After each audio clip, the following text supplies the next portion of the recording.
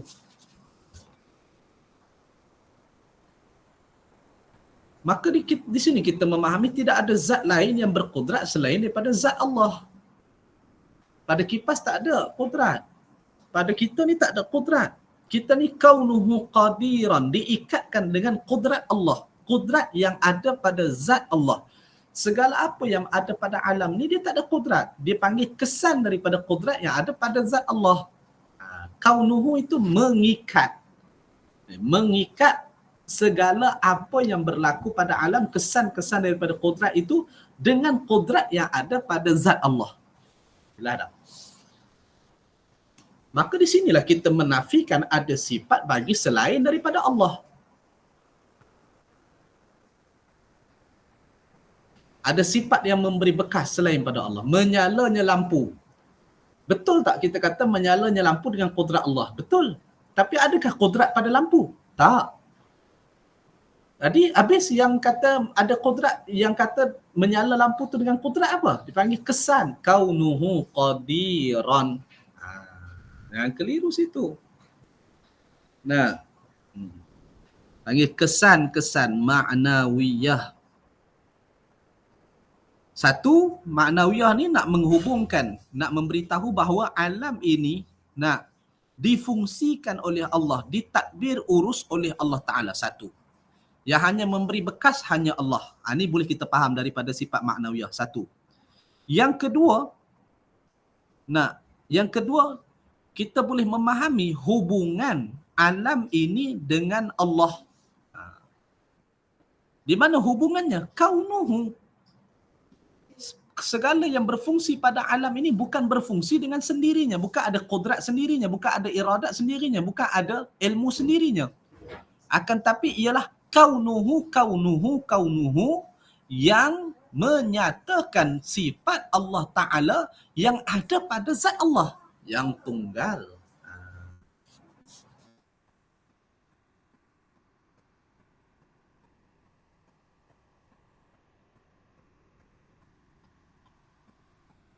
Jelas? Ia menjadikan makna wah. Ia itu kalau tidak diletakkan kaunuhu. Ia tu merujuk pada jika tidak diletakkan kaunuhu menjadikan maknawiyah sebagai zat bukannya sifat dan membawa kepada bersusun zat Allah Ta'ala. Bersusun berbilang-bilang zat itu menyalahi dan mustahil pada akal nak menerima. Maka di sinilah kita faham ada satu istilah yang dibawakan oleh para ulama. Apa dia? Syuhudul kasrah fil wahdah. Melihat yang banyak terpandang yang satu. Syuhudul kasrah fil wahdah. Jadi banyaknya pada alam ini, pancaran alam ini, sebanyak-banyaknya alam ini yang kita lihat, daripada kipas, daripada lampu, daripada semua apa yang ada pada alam ini hanyalah kesan-kesan pada yang satu. Yang mengikat antara banyak dan satu ini adalah pemahaman kepada ma'nawiyah, kaunuhu itu. Kalau tak ada kaunuhu, dia membawa kepada banyak dan banyak. Dia tak membawa kepada satu. Jadi kaunuhu ini nak memahamkan bahawa dalam banyak-banyak kesan yang ada pada alam ini, ia hanyalah kesan pada menunjuk sifat Allah yang duduk pada satu zat Allah sahaja. Tunggal zat.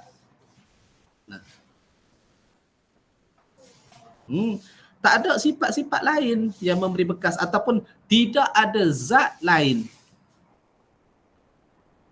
Dia tidak ada kewujudan zat lain selain daripada kewujudan zat Allah yang memberikan bekas pada sesuatu itu untuk berfungsi.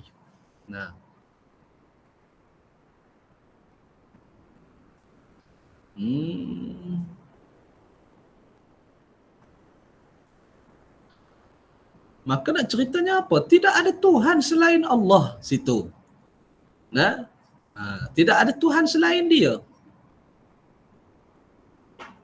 Adapun pada kita ni, ada qudrat, ada iradah, ada ilmu, ada hayat, ada sama, ada basar, ada kalam. Nah, yang ada pada kita ni panggil kaunuhu. Bukan hakikat qudrat, bukan hakikat iradat, bukan hakikat ilmu, bukan hakikat hayat. Bukan. Nak ceritanya segala sifat yang ada pada kita ni dipersifatkan oleh Allah. Panggil kaunuhu. Bukan hakikat sifat hak duk pada kita ni. Kalau kita kata hakikat sifat, maka bersusun zat. Sudah bersusun zat Allah. Ada 2-3 zat. Jelas. Maka ada zat yang berkuasa, ada zat berkehendak, ada zat yang berilmu dan lainnya. Maha suci Allah daripada zat yang tersusun pada beberapa bahagian. Jelas? Jelas tak peranan kaunuhu tu? Jelas nak? Baik. Kaum Mu'tazilah menolak Allah mempunyai sifat. Tapi Ahlus Sunnah wal Jamaah mewajibkan Allah mempunyai sifat. Nah, ada satu pahaman dipanggil faham Mu'tazilah. Faham Mu'tazilah ni apa? Faham yang menyatakan Allah tidak bersifat. Sebab apa dikatakan begitu? Sebab pada mereka pemahaman sifat membawa berbilang qadim, berbilang sedia Allah Ta'ala. Nah, akan tetapi pegangan yang benar, pegangan di sisi Ahlus Sunnah wal Jamaah menyatakan bahawa Allah mempunyai sifat. Jadi kalau Allah hanya zat, tidak ada sifat, nah, maka apa yang berlaku pada alam ni? Alam ni diperlakukan dengan apa? Ditadbir, diurus dengan apa? Melainkan dengan sifat-sifatnya. Tidak difahami, tak boleh. Akal nak berhubung dengan Allah ni tak boleh. Nah, zat dia tu tak tercapai pada akal. Kita boleh berhubung dengan sifat-sifatnya sahaja. Dan alam ini menjadi kenyataan bagi sifat-sifat Allah yang menyatakan wujudnya zat Allah Ta'ala. Maka zat ialah dirinya. Adapun sifat ialah perangai atau kelakuan zat.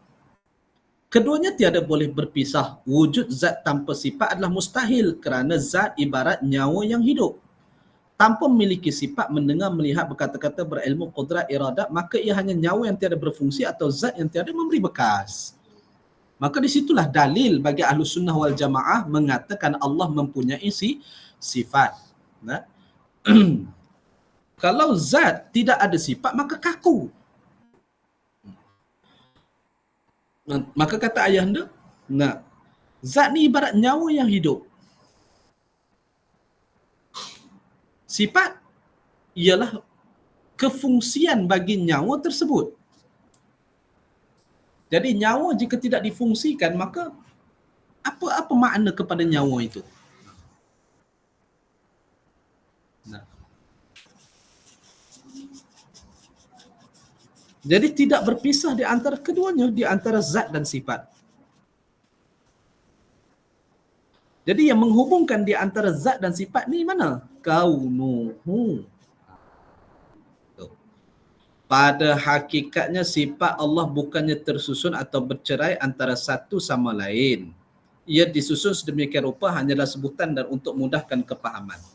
Nah, jadi kita mengajikan qudrat, iradat, ilmu, hayat, sama, basar, kalam. Nah, bersusun-susun satu-satu daripada wujud, qidam, baqa', mukhalafah, qiyamu binafsi, wahdaniyah, qudrat, iradat, ilmu, hayat, sama. Adapun sifat bagi Allah ni bukan bercerai di antara satu sama lain. Kita istilahkan, faham tak? Kita istilahkan nama bagi sifat-sifat itu adalah untuk memudahkan kepahaman. Kita namakan sifat-sifat itu. Nah, untuk memudahkan kepahaman. Bukan bersusun pada Allah Ta'ala. Maksudnya bersusun satu, bukan ada sifat Allah ni bukan ada dulu dan kemudian. Tak ada. Qadim. Qadim Allah. Ustaz, kita mengaji wujud dulu, adakah Allah wujud dulu, lepas tu baru qidam, lepas tu baru baqa'? Tidak. Cuma para ulama menyusun begitu untuk memudahkan pengajian. Sebab kita tak boleh nak sebut seketul. Nak sebut seketul tu macam mana nak sebut seketul tu?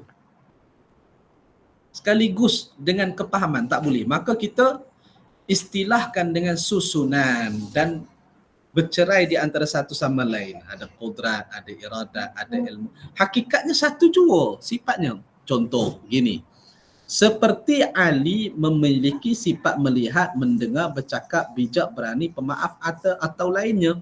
Ali itu hanya satu. Berbilang sifat tersebut hanya untuk menggambarkan perangai dirinya. Nah, Ali itu sekarang ni nak terangkan pasal Ali yang satu tu, Ali yang tunggal tu, zat Ali.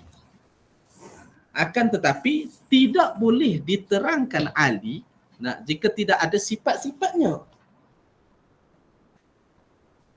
Kita tak boleh nak memahami zat Ali tu kalau tak ada sifat-sifat dia.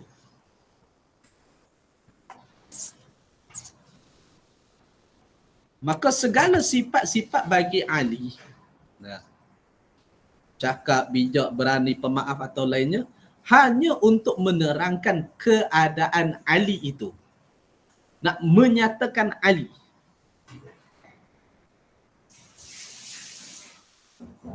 Ia tidak bermaksud dirinya memiliki berbilang-bilang sifat yang berpisah antara satu sama lain. Jelas tak? Kita nak cerita pasal Ali. Jadi keluarlah sifat-sifat Ali. Serupalah kalau kita nak cari, contoh kita nak cari dalam satu kampung tu, kita nak cari Abu. Orang akan tanya Abu hak mana? Abu hak mana hang cari? Dalam kampung ni ada 10 Abu. Abu yang mana yang dicari? Kita pun katalah Abu lah, saya cari Abu. Abu mana? Jadi maksud orang tu dia suruh terangkan sifat bagi Abu yang dicari. Nak mengenal, nak ceritanya pasal Abu, tapi terpaksa cerita tentang sifat-sifatnya. Kepelbagaian sifat ini, berbilang sifat ini, bukan nak cerita Abu tu banyak. Ada Abu yang baik, ada Abu yang handsome, ada Abu yang segak, ada. Bukan. Tapi hanya nak mencerita tentang seorang Abu. Jadi ceritalah Abu ni dia kerja sekian. Dia ni rupa dia begini. Kita akan bercerita tentang sifatnya. Barulah orang kampung tu kata, oh Abu hak tu, tu Abu tu, baru dia kenal. Maka mengenal kepada sifat akan membawa pengenalan kepada zat. Adapun zat itu satu jua. Dan sifat itu bukan berpisah di antara satu sama yang lain. Sifat itu satu juga sebenarnya.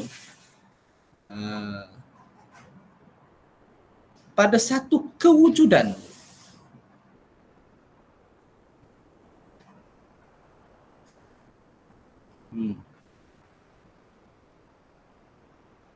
Nak menerangkan pada satu kewujudan.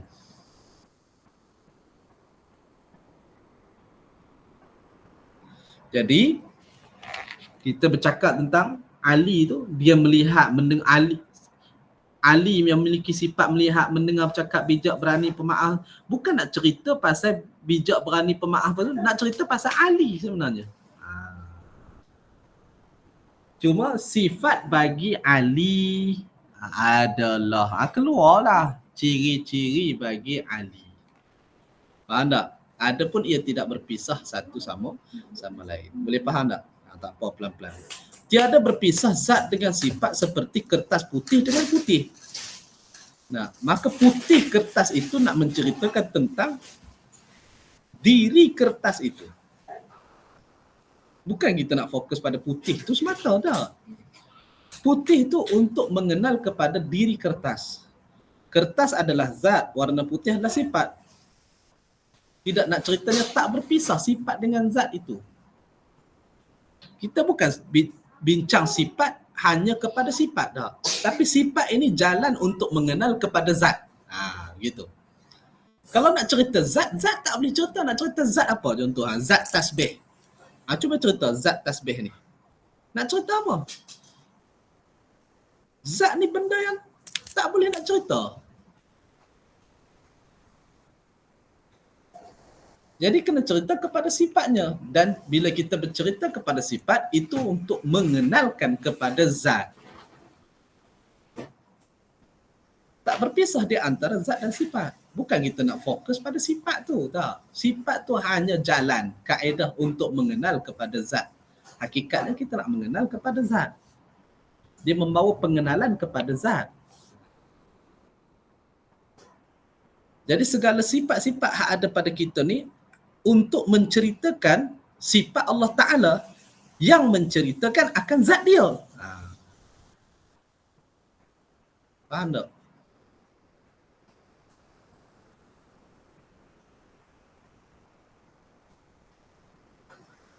Contoh lain, batu Hajarul Aswad yang bersifat hitam. Batu adalah zat, hitam adalah sifat.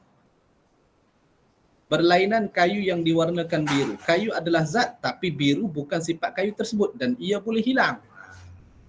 Maka orang yang mengenal kepada sifat, maka dia akan kenal kepada diri zat. Contoh, biru bagi kayu. Biru bagi kayu itu bukan sifat hak sebenar.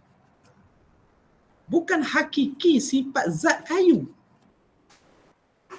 Jadi biru boleh hilang sebab biru bukan hakiki pada zat kayu. Nah.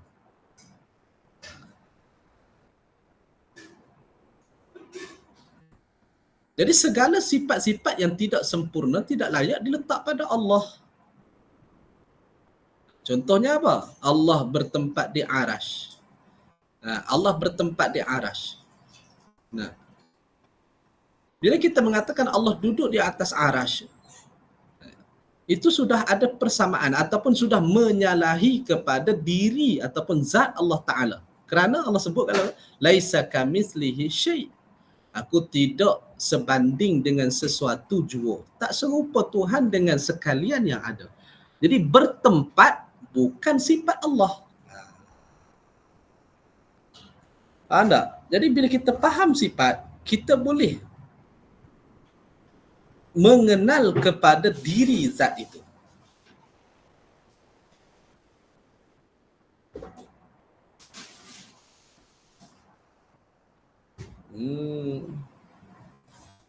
Jadi pendidikan yang dibawakan oleh para ulama, kita mengaji sifat 20 ni, adalah kaedah untuk mengenal diri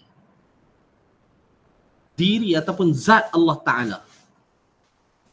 Situlah kita akan beriktiqad, berpegang dengan pegangan dan keyakinan yang benar kepada Allah selepas kita mengenal akan sifat-sifatnya. Jelas? Jika dimisalkan lagi, Ayahanda bagi contoh lagi. Jika seorang mahu mengenali raja kayu, maka akan dikhabarkan sifat yang wajib bagi raja kayu tersebut. Seperti warnanya, baunya, rasanya, khasiat dan lainnya juga akan digambarkan sifat yang mustahil bagi kayu tersebut agar tiada tertipu. Jika tiada sifat, bagaimana kita dapat mengenali raja kayu tersebut? Sifat dan zat adalah satu. Zat adalah dirinya, sifat adalah perangainya. Baik. Contoh, raja kayu. Nak kenal raja kayu, maka kena kenal sifat-sifat dia. Apa yang mustahil bagi dia, apa yang wajib bagi raja kayu tersebut, apa yang harus bagi kayu tersebut. Barulah kita mengenal kepada zat kayu.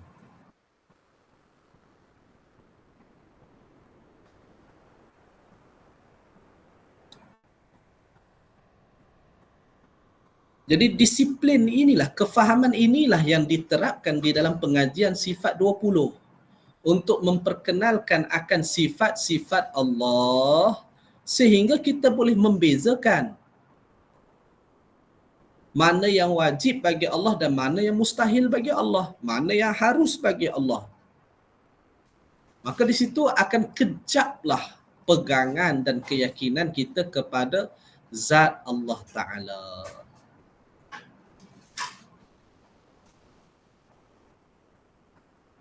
Sifat bukan diri. Kita bukan menyembah sifat Allah, kita menyembah diri Allah, zat Allah. Sifat bukan diri. Kita bukan menyembah qudrat, kita bukan menyembah iradat, kita menyembah Allah. Zat Allah itu. Tapi tak berpisah antara sifat dan dirinya kerana sifat menerangkan akan diri. Dan setiap diri Ada sifat yang melekat padanya. Itulah mudah-mudahan boleh faham. Jadi ulama nak bentuk akal pemikiran kita ni supaya boleh berfikir tentang Allah. Supaya tidak berlaku salah faham tentang Tuhan. Jadi dikeluarkan oleh para ulama, dibuat satu disiplin ilmu, disilibuskan disiplin ilmu itu adalah ilmu tentang sifatullah, sifat-sifat Allah. Kalau ulama tak keluarkan, kita nak memahami sifat Allah dengan pemahaman kita itu takut salah. Kita tak boleh membezakan antara zat dan sifat. Maka ulama dah keluarkan siap-siap. Ini sifat-sifat Allah. Untuk apa? Untuk mengenal kepada zat dia. Hakikat kita ni, fitrah kita ni akan mencari kepada Tuhan. Kita mencari Tuhan, ingin nak kenal Tuhan. Itu fitrah. Jadi ulama dah menyediakan lorong ataupun laluan pengenalan kepada Tuhan dengan apa? Dengan mengenal akan sifat-sifatnya, bukan mengenal zat dia. Jangan cari zat Allah tak jumpa. Jadi ulama landingkan ataupun fahamkan kepada kita, nak mengenal zat Allah, maka kenal sifat-sifat dia, akan kenallah kepada zat dia. Hakikat pengenalan kita nak kenal pada zat dia. Tapi tak capai pada akal. Kadar kita ini mengenal Allah dengan sifat-sifatnya sahaja. Situ je habis. Dah. Hakikat zat Allah tak sampai kita. Walaupun sifat ini memang nak mengenalkan kepada zat.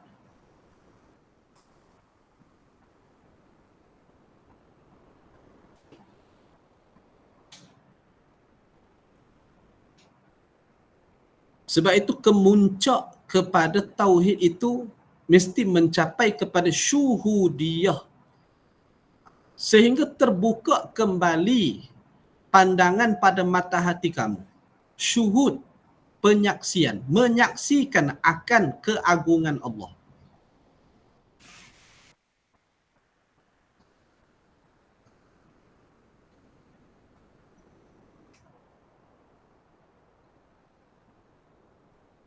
Habis kalau kita syuhud kepada kudrat Allah, adakah itu Allah? Bukan Allah lagi. Itu hanya kudrat dia, sifat dia. Tapi tak lain daripada dirinya. Begitu.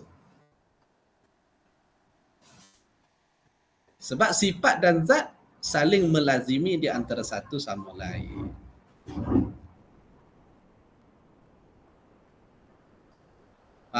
Pening sikit. Tapi tak ada apa pun, nak cerita benda tu saja. Nak memahamkan benda itu.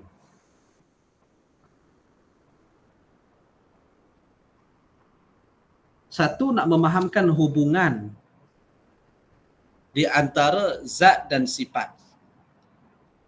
Yang kedua, nak mengisbatkan bahawa ada sifat bagi Allah. Kalau tak ada sifat bagi Allah, maka bagaimana nak kenal Allah? Satu. Yang keduanya, bagaimana alam ini berfungsi dengan zat? Dia mesti ada sifat yang memfungsikan.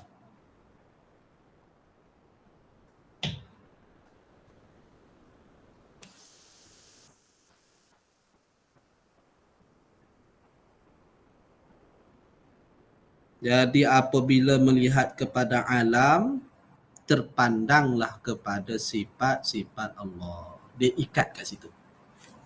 Panggil kaunuhu. Alam inilah kesan ataupun infial.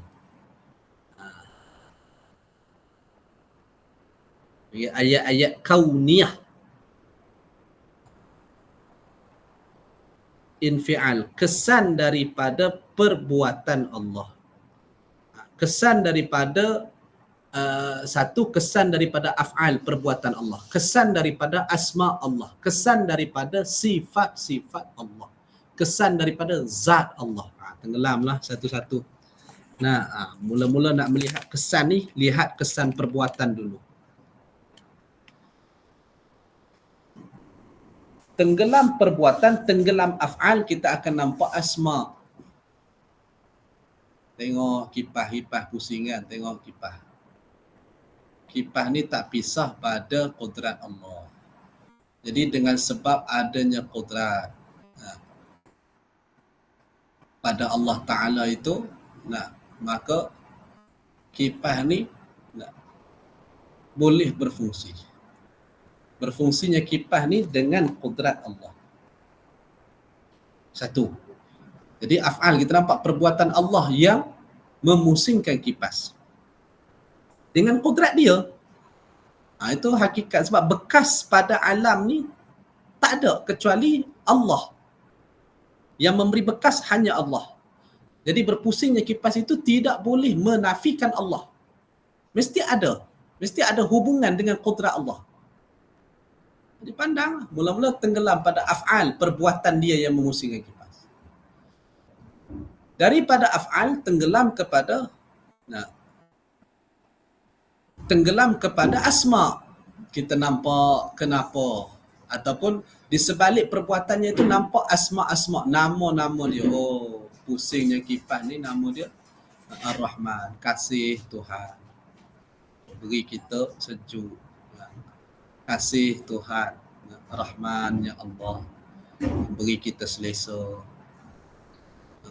Apa lagi selain pada kasih nampak pada pusingan kipas tu?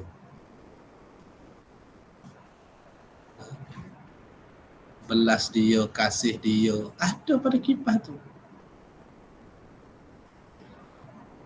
Tenggelam pada nama, kita nampak apa? Nampaklah sifat dia. Nampak kodrat dia, nampak iradat dia. Tenggelam sifat, nyatalah zat dia. Semua tu sekali, tapi dipecah-pecahkan tu nak di atas sebab nak memudahkan faham.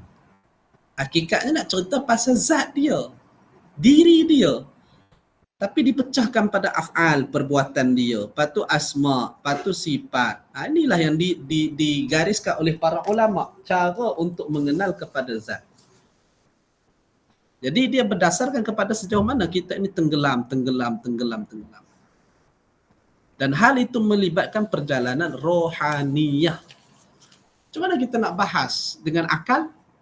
Tenggelam perbuatan, nampak asma'. Nampak asma' tu macam mana nampak? Itu tak boleh dibahaskan dengan akal. Dia mesti dengan perbahasa rasa. Kita merasai kasih sayang dia. Merasai Ar-Rahman, merasai Ar-Rahim, merasai Al-Malik, merasai Al-Quddus, merasai As-Salam. Merasai. Selepas itu, merasai akan sifat-sifat dia. Maka perjalanan rohaniyah. Maka kesimpulan yang kita dapat, bahawa tidak berpisah sifat dan zat. Sifat membawa pengenalan kepada zat. Dan berbilangnya sifat bukan nak menyatakan berbilang zat. Zat satu jua. Bilang sifat ni pada nak menceritakan satu zat itu. Ciri-ciri dipanggil. Maka antara nas yang membuktikan Allah memiliki sifat adalah fatirus samawati wal ard, ja'ala lakum min anfusikum azwajan wa minal an'ami azwaja yazra'ukum fih laisa kamitslihi syai'un wa huwas samiul basir. Pencipta langit dan bumi, dia menjadikan bagi kamu dari jenis kamu sendiri berpasang-pasangan, dan dari jenis binatang ternak pasang-pasangan pula. Dan dijadikan kamu berkembang biak dengan jalan itu. Sini. Apa maksud pasang-pasangan tu? Allah nak cerita apa?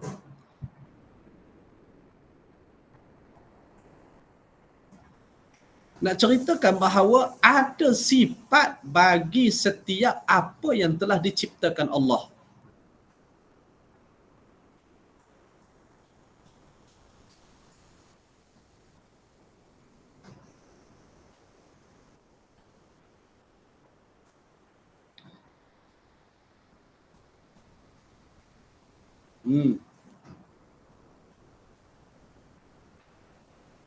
Pada diri manusia ada pasang-pasangan dia.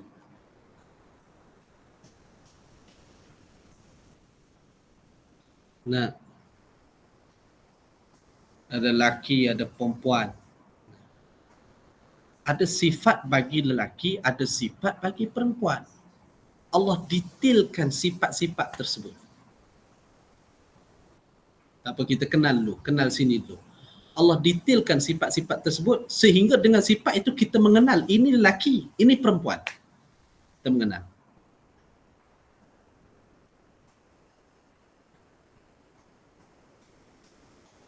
Begitu juga dengan binatang. Ini jantan, ini betina.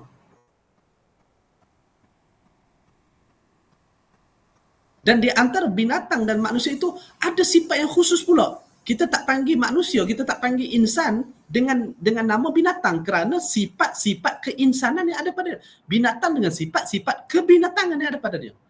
Allah detail, Allah nyatakan pada diri penciptaan dia.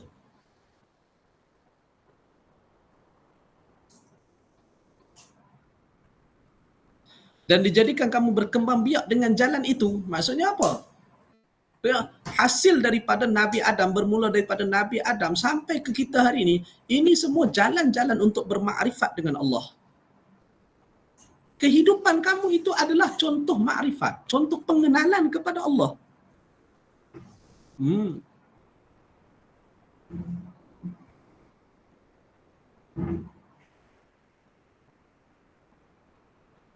Apakah masih belum nyata sifat-sifat Allah?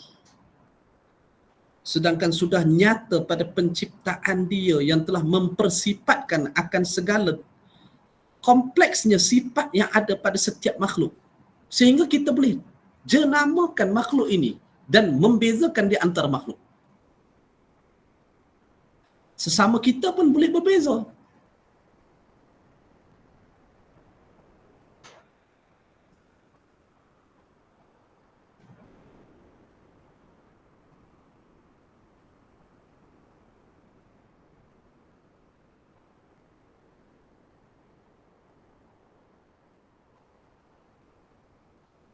Dah kalau makhluk pun ada sifat-sifat ataupun ciri-ciri tertentu pada nak memperkenalkan makhluk, mana mungkin dia tidak ada ciri-ciri untuk memperkenalkan dirinya?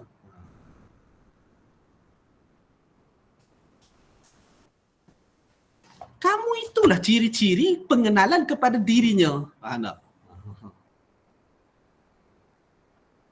Maka berdasarkan apa yang ada pada kita inilah menjadi ciri-ciri yang mengenalkan kita kepada ketuhanan Allah, sifat-sifatnya.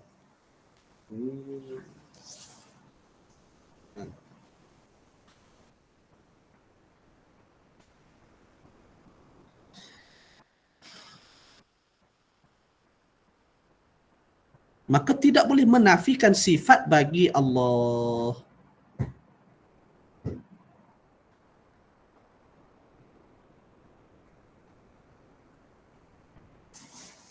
Sifat yang ada pada kita ni, penciptaan kita ni, pada nak menunjuk sifat dia. Bukan sifat kita lagi. Terciptanya kita ini sudah menunjukkan akan sifat dia.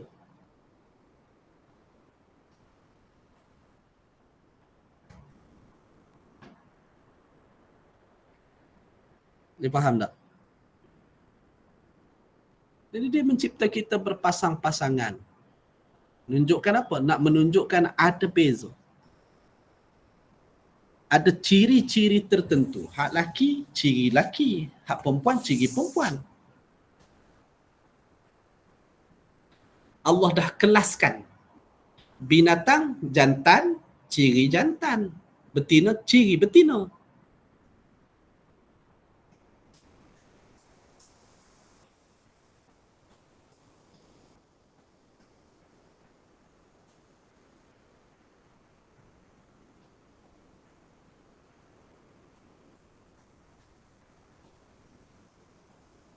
Walaupun menyatu di antara jantan dan betina,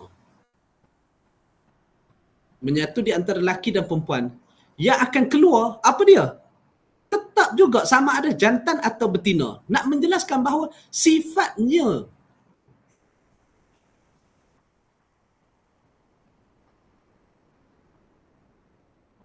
dia takkan keluar jantan betina. Dia takkan keluar apa lampuan contoh.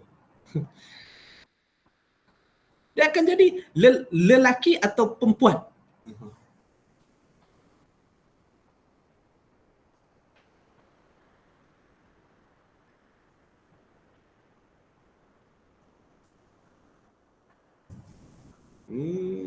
Kita menikah kan, kita menikah, penyatuan lelaki dan perempuan, anak yang lahir itu tetap antara lelaki dan perempuan. Allah dah jelaskan.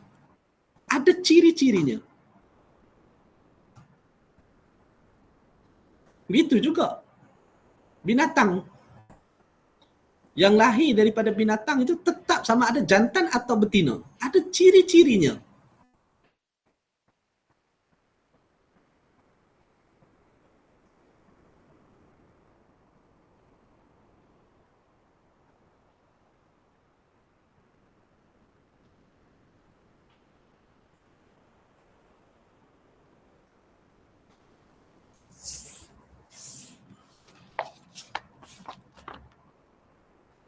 Cuma lepas tu ditegaskan tidak ada suatu pun yang serupa dengan dia dan dialah maha mendengar dan maha melihat. Cuma jangan disabitkan penyerupaan di antara ciri-ciri kamu dan ciri-ciri Allah. Kamu itu kita ni hanya gambaran kepada sifat-sifat Allah sahaja yang menciptakan, yang menjadikan, yang mengadakan, yang menentukan. Tak serupa lah. Hak ada pada kita ni, ada jantan, ada betina, bukan pada Tuhan. Tapi sebagai dalil yang menceritakan tentang ciri-ciri Tuhan, tak sama.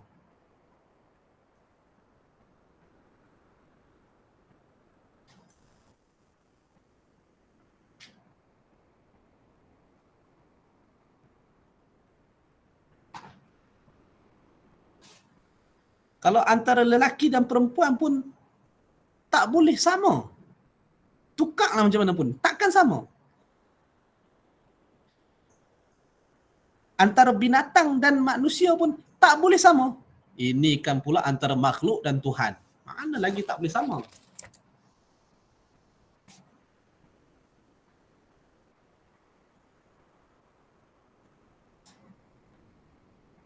Tak boleh sama. Buatlah macam mana pun. Dia ada fitrah diri dia sendiri. Diri lelaki, maka ciri-ciri lelaki itu akan memperkenalkan diri lelaki, fitrah kelelakian. Ciri-ciri perempuan akan mengenalkan kepada fitrah keperempuanan. Tukarlah macam mana pun, tak boleh.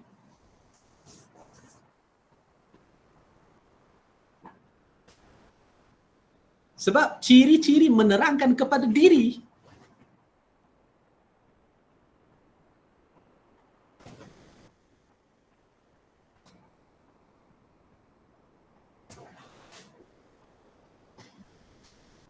Contoh, lelaki yang menyerupai perempuan.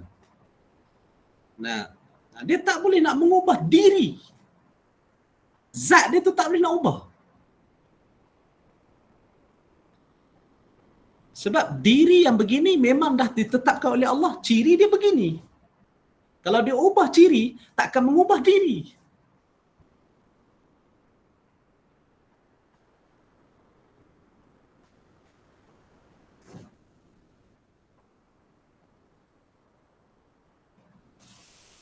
Sebab pada diri ada fitrah.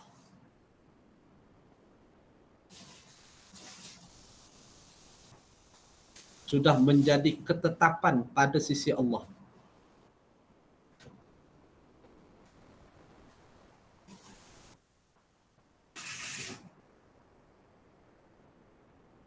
Jadi tenggelam daripada ciri-ciri kita. Tenggelam daripada sifat-sifat yang ada pada kita ni, tenggelamnya akan nampak pada fitrah. Buka pada fitrah diri kita yang sebenar. Di mana diri kita yang sebenar? Roh.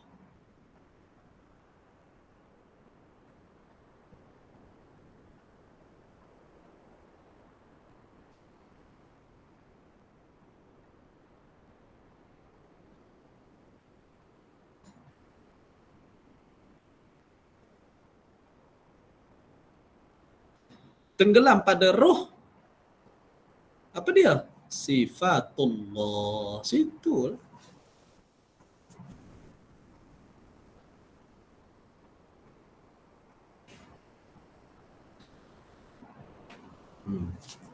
Gerak kita ni, saya bergerak ni. Ini bukti ada nyawa, ada diri, ada nyawa. Nah, gerak saya ni ini bukti ada nyawa. Setiap gerak yang berlaku pada saya bukti kepada ada nyawa. Gerak nafas, gerak jantung, itu bukti ada nyawa. Tak bergerak maka tak bernyawa. Jantung kalau tak bergerak, tak bernyawa. Jadi ada gerak bukti kepada ada nyawa. Ada nyawa bukti kepada ada roh.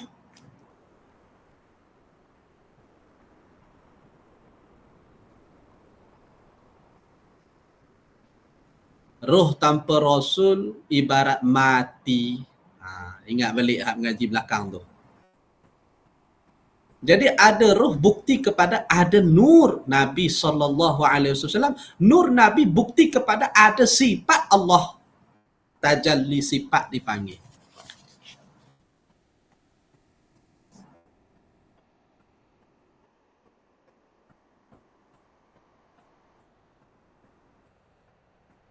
Ada sifat bukti kepada ada zat Allah. Ada diri Allah.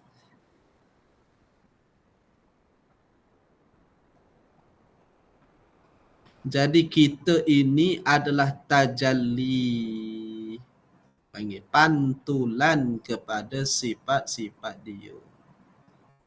Pantulan kepada dirinya.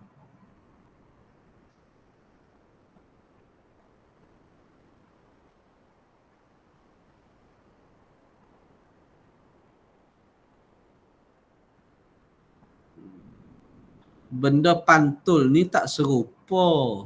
Contoh, kita tengok. Ni saya tengah tengok skrin ni. Tuan-tuan, para keluarga semua tengah tengok skrin, betul tak? Betul kan? Semua tengah tengok saya dalam skrin tu. Jadi hak dalam skrin tu dengan saya di sini, serupa tak serupa? Sama ke tak?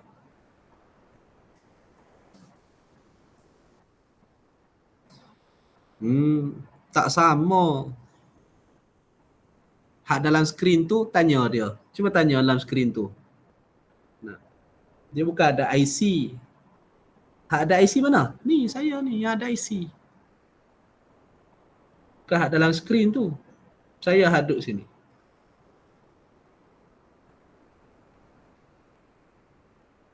Hak dalam skrin tu tak ada IC. Dia hanya pantulan. Jadi tuan-tuan melihat saya tu, yang dalam skrin tuan-tuan tu adalah dimensi saya ataupun pantulan saya pada dimensi yang lain. Dimensi dipanggil dimensi kalau handset, dimensi handset lah. Kalau yang guna laptop, dimensi laptop.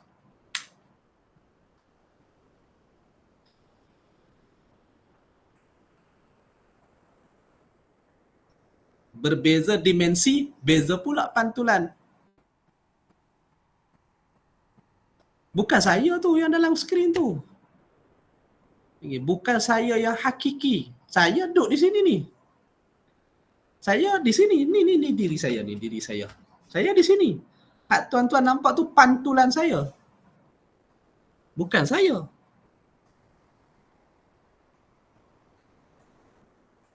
Hak tuan-tuan dengar tu adalah pantulan suara saya. Bukan suara hak sebenar. Suara hak sebenar di sini.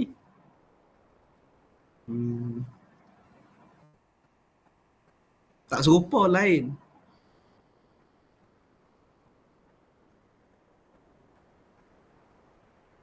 Dah berapa dimensi dah baru tuan-tuan nampak. Daripada saya di sini masuk ke dalam kamera. Bila masuk ke dalam kamera, dia masuk kepada line. Proses pula coding. Pergi pula ke satellite. baru pancar pula masuk ke dalam handphone tuan-tuan. Laptop tuan-tuan.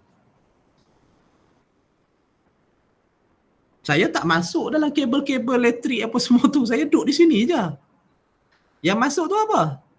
Pantulan. Serupa tak? Tak serupa.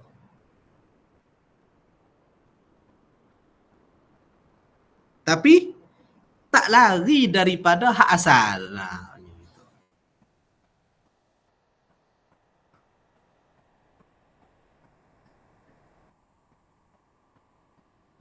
serupa tak serupa, tapi tak lari.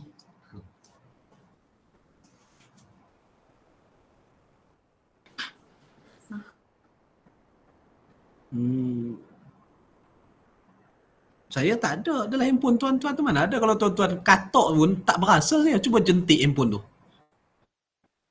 Cuba jentik kepala saya dalam handphone tu, dalam skrin tu. Tak berasa. Sebab hak dalam tu pantulan, bukan saya. Pantulan saya.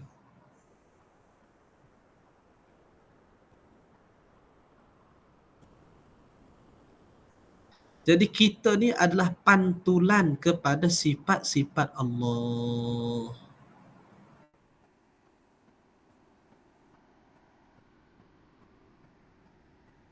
Serupa tak kita dengan Allah? Tak serupa. Tapi tak lari daripada itu. Maksudnya apa? Kodrat kita tak serupa dengan kodrat Allah. Tapi tak lari daripada kodrat Allah. Maksudnya, kalau tidak diperkodratkan oleh Allah, maka kita tidak kodrat. Begitu.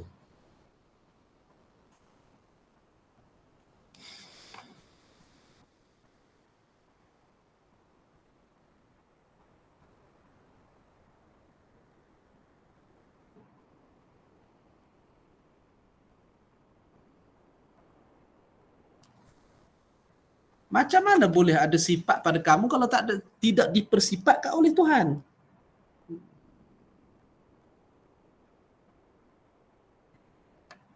Mustahil lebih lagi yang dicipta pada pencipta. Mustahil.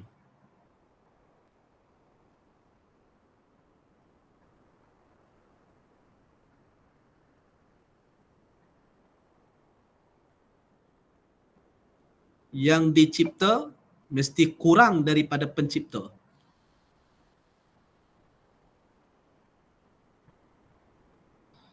Manusia kan, nak cipta manusia lain. Tak boleh. Jadi boleh cipta apa? Mirip-mirip. Maka diciptalah robot seakan-akan. Tapi sama tak? Tak sama.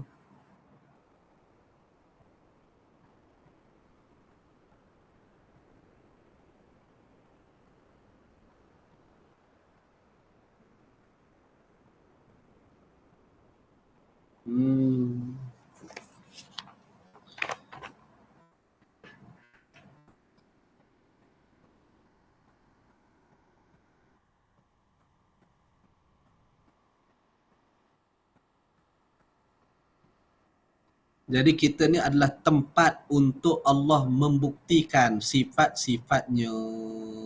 Selesai situ. B. Boleh tak? Jangan pening-pening. Kat 11.30 dah. Sabda Rasulullah sallallahu alaihi wasallam, Allahumma anta rabbi la ilaha illa anta alaika tawakkaltu wa anta rabbul arsyil azim ma sya'allahu kana wa ma lam yasha' lam yakun la haula wa la quwwata illa billahil aliyyil azim a'lamu anna Allah ala kulli syai'in qadir wa anna Allah qad ahata bi kulli syai'in ilma Allahumma inni a'udzubika min syarri nafsi wa min syarri kulli dabbatin anta akhidhun bi nasiyatiha inna rabbi ala siratim mustaqim. Ya Allah, engkaulah Tuhanku, tiada Tuhan melainkan engkau. Kepadamu aku menyerahkan diriku, engkaulah Tuhan yang memiliki arasy yang agung. Apa yang dikehendaki oleh Allah pasti berlaku dan apa yang tiada dikehendakinya pasti tiada akan berlaku. Tiada daya dan upaya melainkan dengan Allah yang maha tinggi lagi maha agung. Aku menyadari bahawa sungguhnya Allah maha berkuasa ke atas sesuatu dan pengetahuan juga meliputi segala sesuatu. Ya Allah, semuanya aku berlindung kepadamu dari kejahatan nafsuku dan dari kejahatan setiap binatang yang melata sedang dirimu lah yang memegang ubun-ubunnya. sesungguhnya Tuhanku berada di atas jalan yang lurus.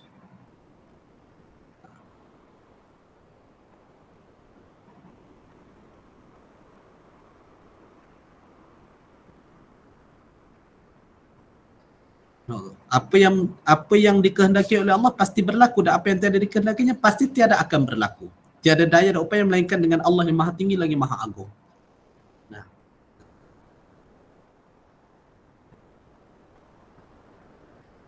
maka adakah dengan doa ni kita faham, kita yang faham, kita dengar kisah-kisah Nabi, kita faham sirah Nabi. Adakah dengan doa ni Nabi tak buat apa-apa? Dah. Nah, Nabi berdarah, Nabi sakit, Nabi keluar, Nabi lapar, Nabi berjuang, Nabi berkorban. Semua benda Nabi buat.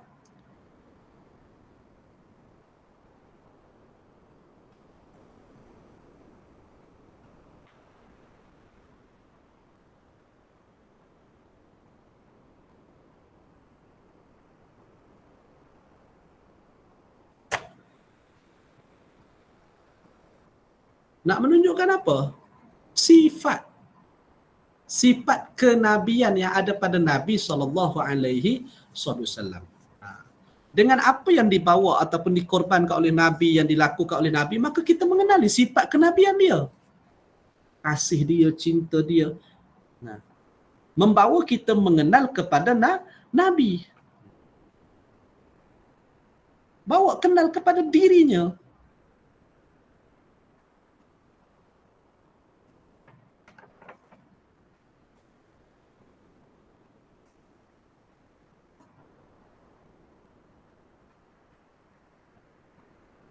Sampai hari ni orang duk cerita pasal Nabi kan. Orang cerita apa? Cerita diri Nabi. Dah, orang cerita sifat-sifatnya. Sifat-sifat Nabi tu. Nak kenal diri Nabi kita tak ada dah. Tak ada dah. Diri Nabi tu tak ada. Habis, yang ada apa? Hari ni orang nak sembang apa? Sifat-sifatnya Nabi SAW. Dan dengan sifat-sifat itulah membawa kita mengenal kepada diri Nabi.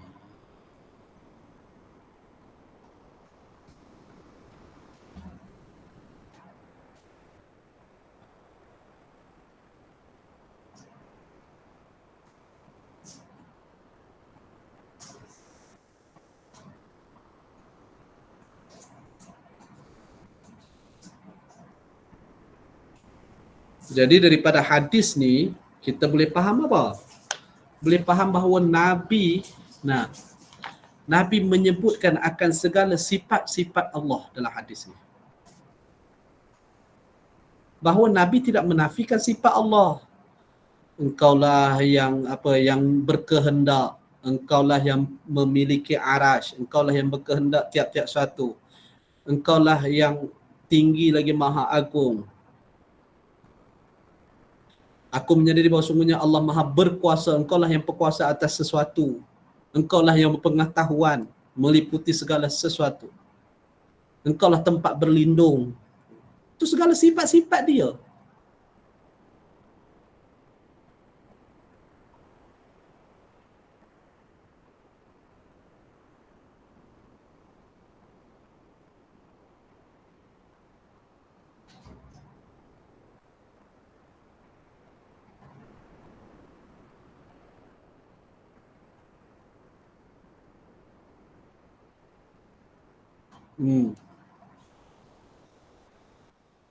Boleh, jelas.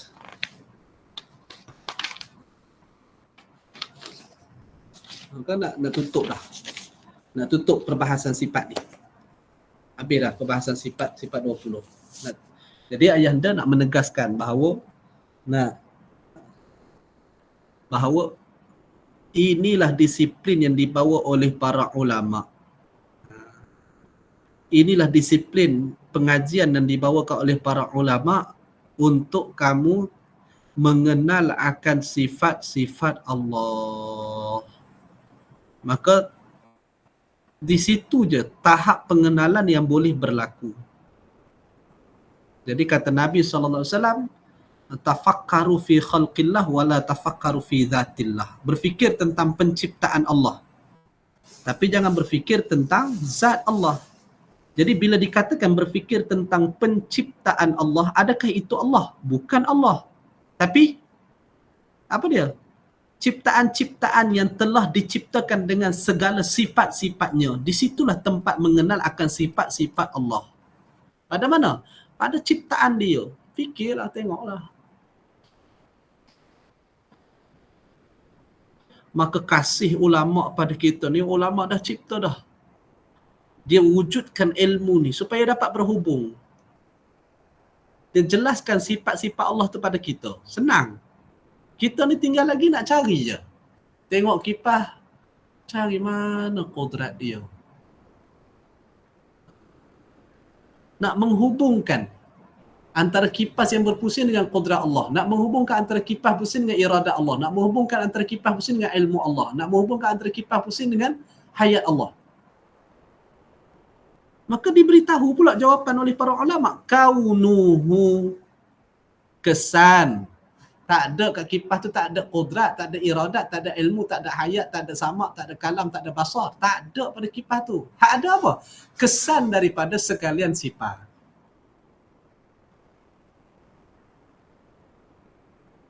Maka sifat-sifat hak ada pada kipas ni berpusing, berputar ni adalah kesan daripada nak menunjuk akan adanya sifat pada Allah.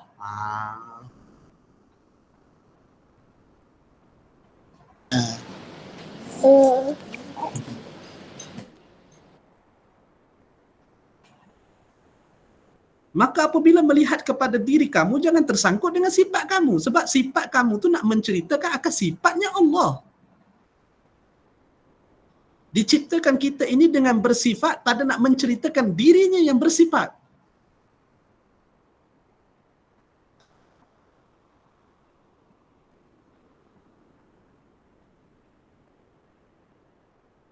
Kamu hanyalah kesan-kesan kepada sifat. Bukan sifat.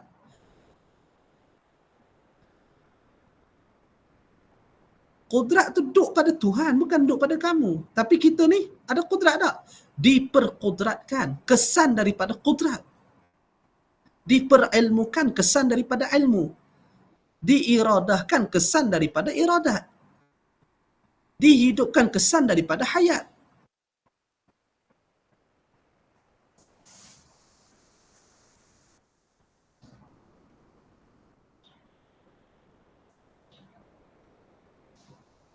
Kalau tak ada sifat, ibaratnya apa? Kalau tidak ada sifat pada Tuhan, ibaratnya apa? Kita kata, Tuhan jadi kita lah.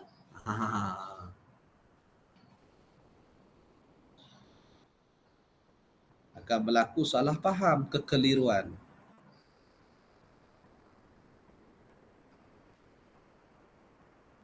Diri Tuhan tu duduk dalam kita. Jadi sebab itu mesti ada sifat pada Allah Ta'ala.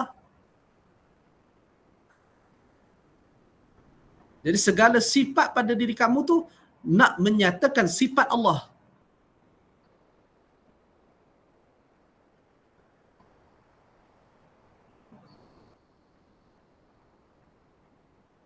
Segala sifat Allah tu nak menyatakan diri Allah. Diri Allah laisa, tak boleh sampai. Habis?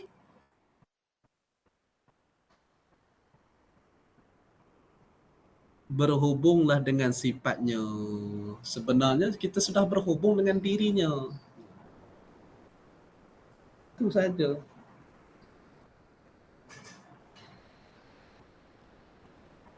Ya, kesan tu persamaan dengan cerminan ke Ustaz? Ya.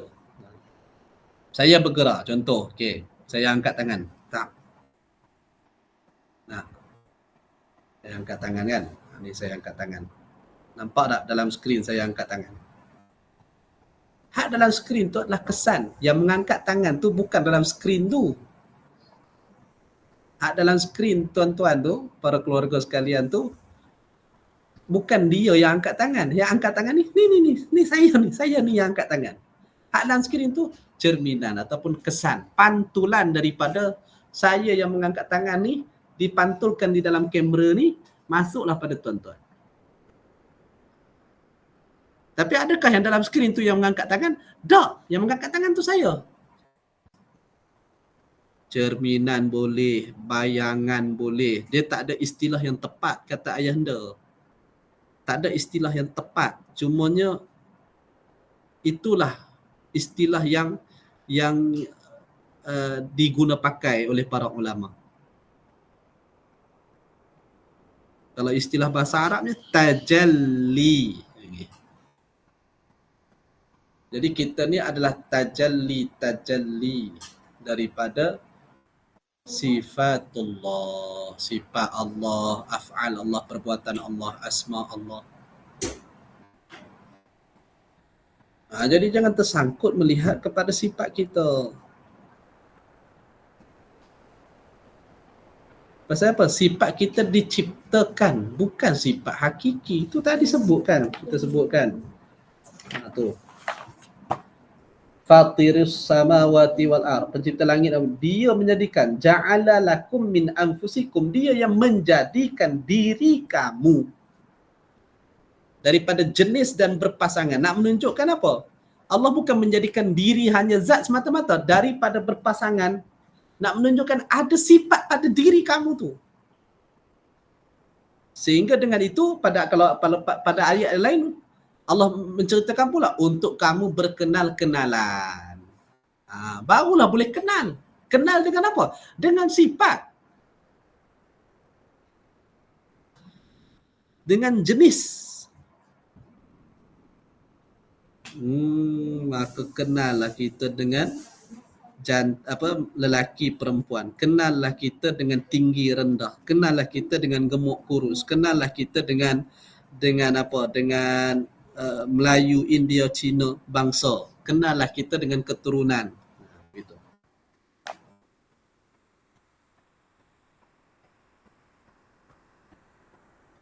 Allah.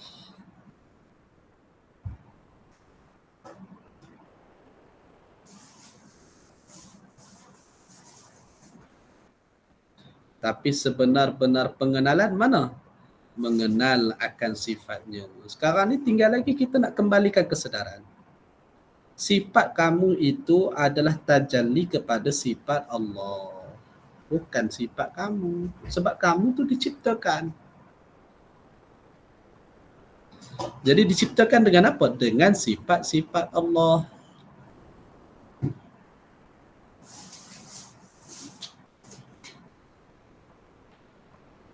Contoh kita melukis gambar kan. Kita melukis gambar.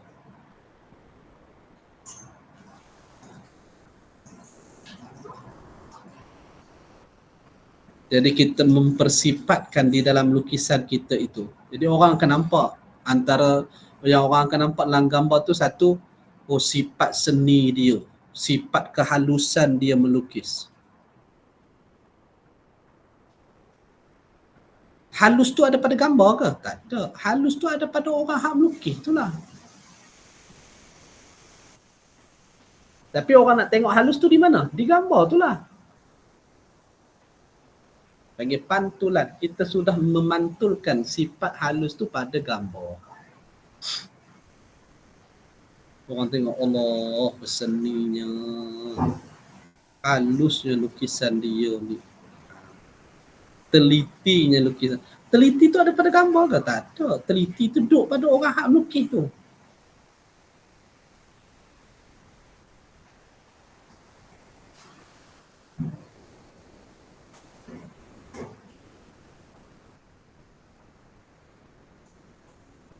Teliti duduk pada orang hak melukis. Bukan duduk pada gambar.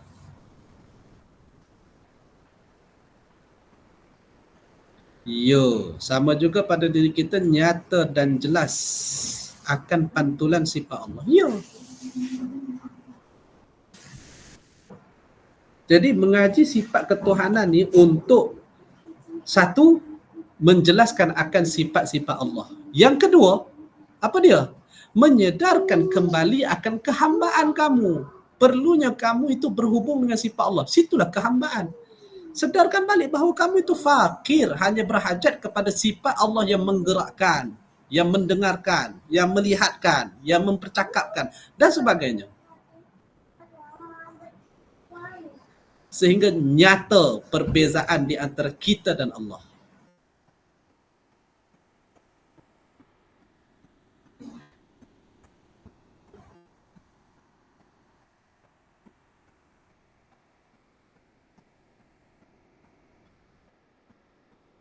Beza. Kita ni beza. Tapi tak lari. Begitu. Beza tapi tak. Gambar bukan orang. Bukan pelukis. Pelukis, gambar. Tapi gambar itu tak lari pada pelukis. Beza. Tapi tak lari.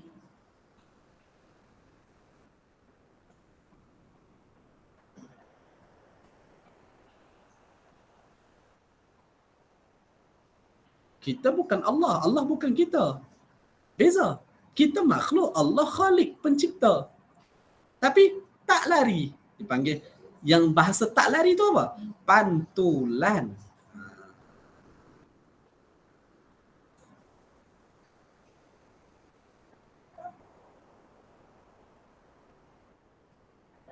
Pantulan sifat-sifatnya.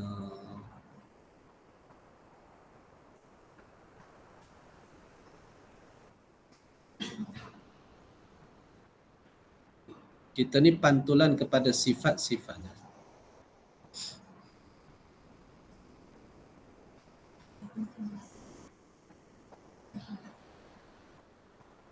Nak sedar pantulan tu di mana? Saya tinggalkan soalan tu lah. Tutup hari ni tinggalkan soalan tu.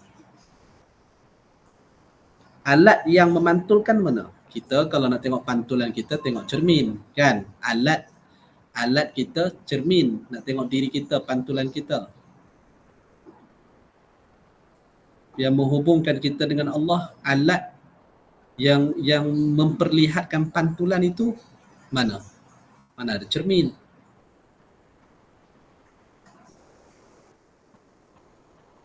Di mana alat yang mendatangkan kesedaran tentang pantulan itu? Tu soalan tu saya tinggal lah. Nanti jawab dalam grup. Seorang-seorang kena jawab. Habis sifat ma'nawiyah. Habislah bahas sifat-sifat Tuhan. Jadi ayah anda tutup di situ. Nak bagi penjelas balik. Belajar sifat Tuhan ni untuk apa? Mengenal bahawa sifat kamu tu bukan sifat kamu. Situlah tempat kamu mengenal sifat Tuhan.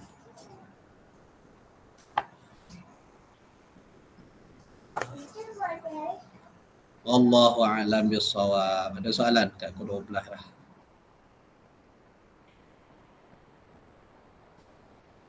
Ada soalan boleh tanya. Kak Ngah. Cahaya. Dahsyat Kak Ngah ni.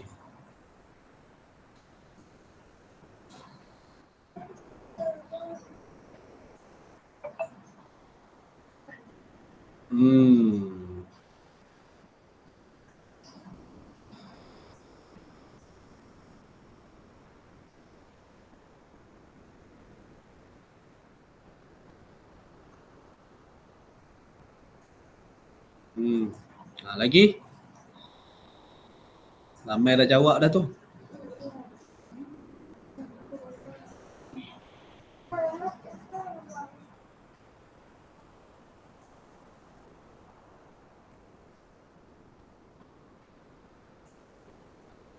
Ada lagi nak jawab? Jawab dalam ni pun tak apa. Saya jawab dalam ni.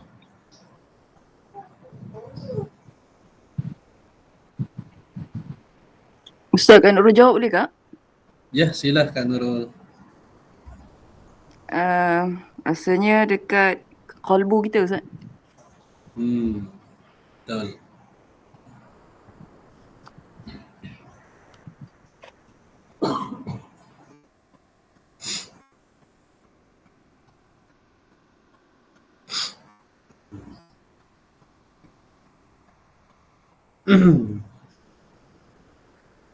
Jadi yang menyedarkan pantulan itu, yang menghubungkan antara kita dan Tuhan, yang menyedarkan akan pantulan. Cermin lah dipanggil cermin kita ni.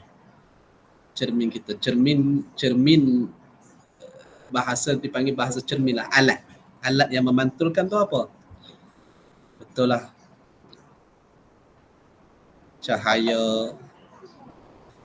Alat yang memantulkanlah Nabi SAW. Betul lah tu. Tempat dia pada qalbu, kata Kak Busu Nurul, betul. Tempat dia di situ, tempat dia pada qalbu. Jadi yang memantulkan itu apa?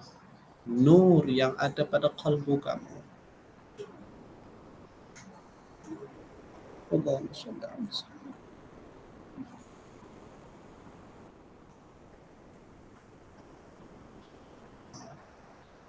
Nur itulah yang akan membuka kembali kesedaran bahawa kamu itu bertuhankan kepada Allah. Nur yang ditempatkan di dalam qalbu kita. Sebab itu pusat pembersihan mesti pada qalbu.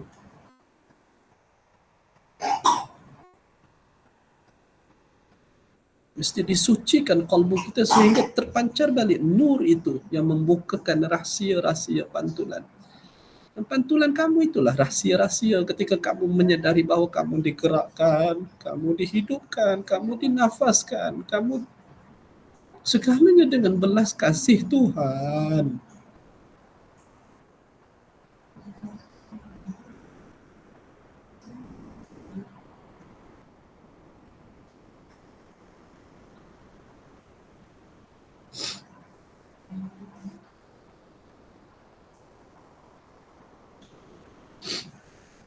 Pantulan yang hidup tu Muhammad bin Abdullah lah. Nak tengok pantulan yang hidup, Muhammad bin Abdullah lah. Yang ada di Madinah tu, itu pantulan yang hidup. Jadi orang kalau nak bandingkan dirinya dengan Allah, maka bandingkan dengan Sayyidina Muhammad. Sejauh mana dia ikut sunnah-sunnah Nabi, sejauh mana dia ikut apa yang Nabi buat, itu pantulan hidup.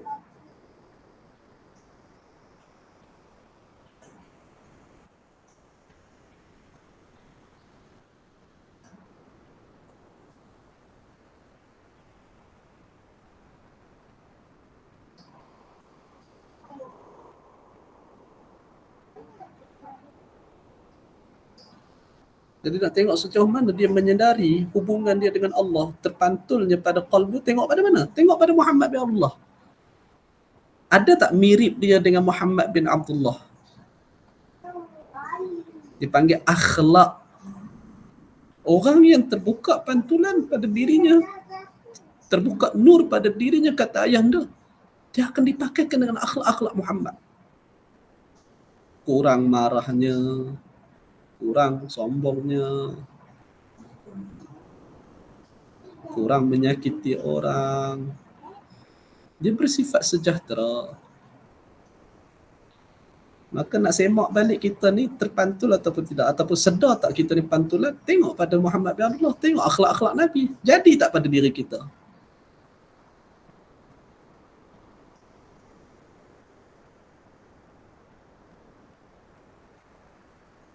Jadi kerja kita sekarang ni, nah, buka balik pada kalbu kita ni. Sucikan balik. Sehingga kamu dapat balik cerminan tu. Sedar balik pada diri kamu.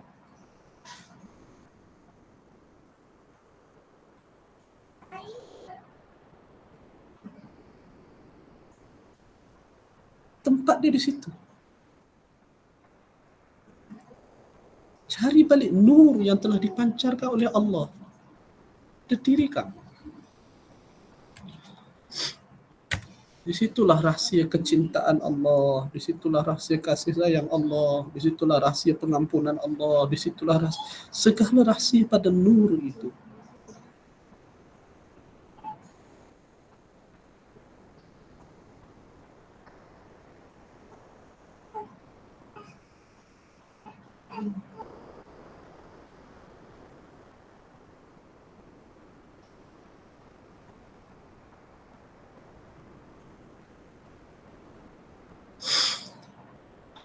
sallallahu alaihi wasallam.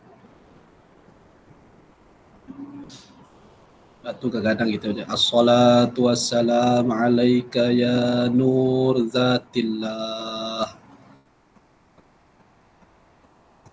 As-salatu wassalam, selawat dan salam pada siapa?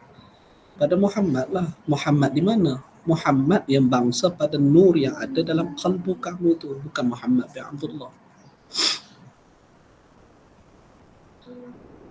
Nur yang ada pada diri kita ni kan tak berpisah daripada nur Nabi SAW.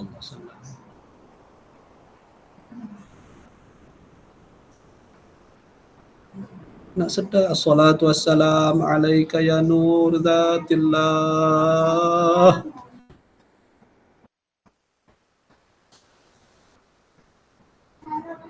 Kita ni adalah nur zat Allah yang telah ditajallikan pada nur, yang menjadilah manusia.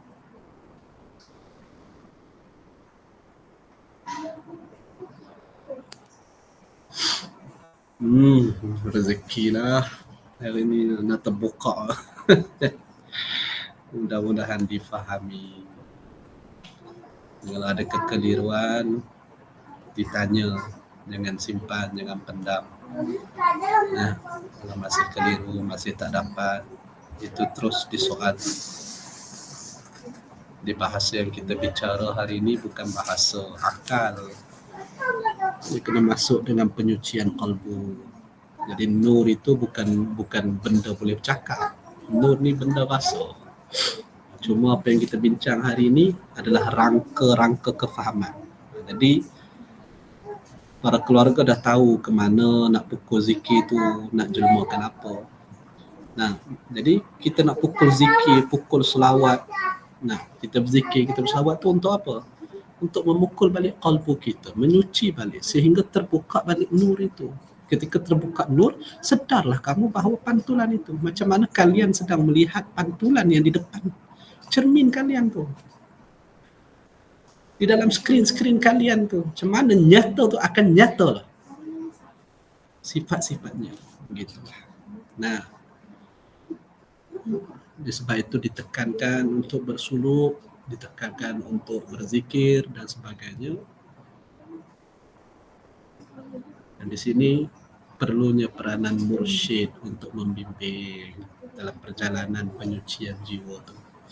Mursyid lah yang kesema, betul tak? Sebab banyak tipu daya dalam perjalanan kerohanian. Jelas? Jadi cukuplah kadar tu 11.50 dah. Alhamdulillah, syukur. Nanti boleh respon sikit dalam grup kefahaman yang dapat. Nah, respon sikit. Ada nota-nota yang boleh kongsi dalam grup. Nah, ada soalan boleh ditanya dengan simpan. Nah, wallahu a'lam bissawab. Bismillahirrahmanirrahim. Alhamdulillah hamdan yafi'u ni'amahu wa yukafi'u mazidah. Ya Rabbana lakal hamdu kama yanbaghi li jalali wajhikal karim wa 'azimi sultanik. Allahumma shalli 'ala sayyidina Muhammad nabiyil ummi wa 'ala alihi wasallam. Ya Allah ya Rahman ya Rahim, limpahkanlah kepada kami ya Allah seperti mana yang kau limpahkan kepada para guru kami ya Allah, seperti mana kau limpahkan para kekasihmu ya Allah. Ya Allah, engkau bongkarkan kembali apa yang ada di dalam jiwa-jiwa kami ya Allah.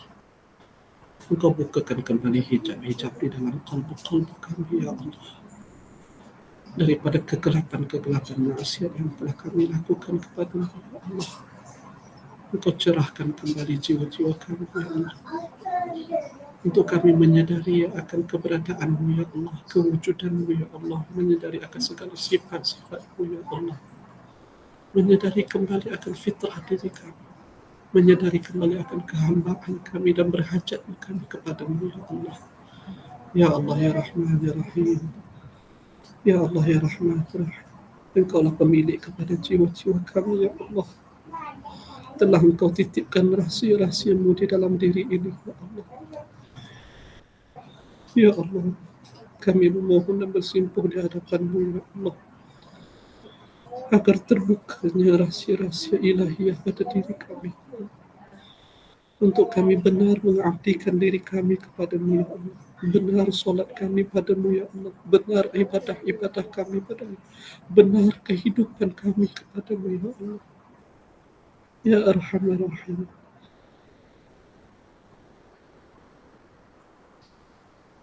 Engkaulah kecintaan kami ya Allah. Engkaulah kerinduan kami ya Allah. Ya Allah. Ya Allah. Ya Allah. Ya Dzal Jalali wal Ikram. ربنا آتنا في الدنيا حسنة وفي الآخرة حسنة وقنا عذاب صلى الله عليه وسلم محمد وعلى آله وصحبه وسلم. Jadi saya mohon maaf kalau ada salah cakap, salah adab, salah bicara, mohon dimaafkan. Qul qawli hadza wa astaghfirullahal azim li wa lakum. Assalamualaikum warahmatullahi wabarakatuh. Assalamualaikum. Assalamualaikum.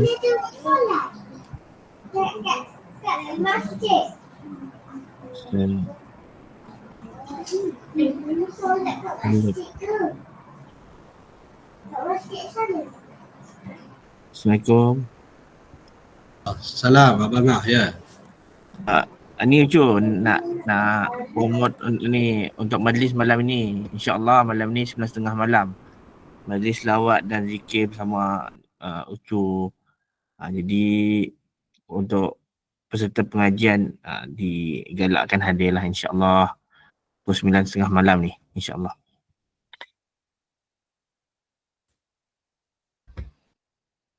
Terima kasih Ucu. Terima kasih Ustaz. Assalamualaikum. Assalamualaikum warahmatullahi. Jazakallah khair Ustaz. Wa iyyaki ya Kak Busu. Salam dari Pakistan. Dah balik dah Kak Busu? Dah balik dah Ustaz. Alhamdulillah. Oh ya. Tak jadilah salam dari Pakistan, salam dari Malaysia. Alhamdulillah selamat dah sampai. Alhamdulillah.